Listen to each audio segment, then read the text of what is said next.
Hello guys, to copy your sound plugins effects from one project to another, you should do this.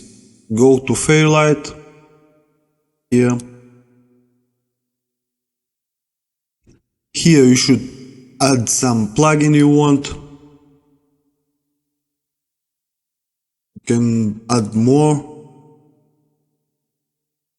Adjust your settings as you want. Close it. Go here, Fairlight. Choose presets library. Choose plugins presets. Click here.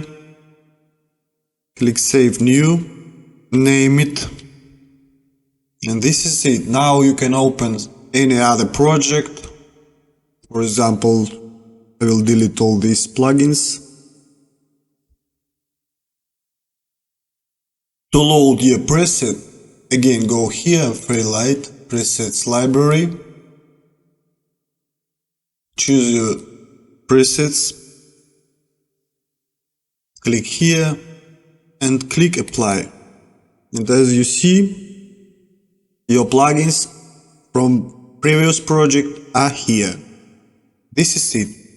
Have a nice day, guys.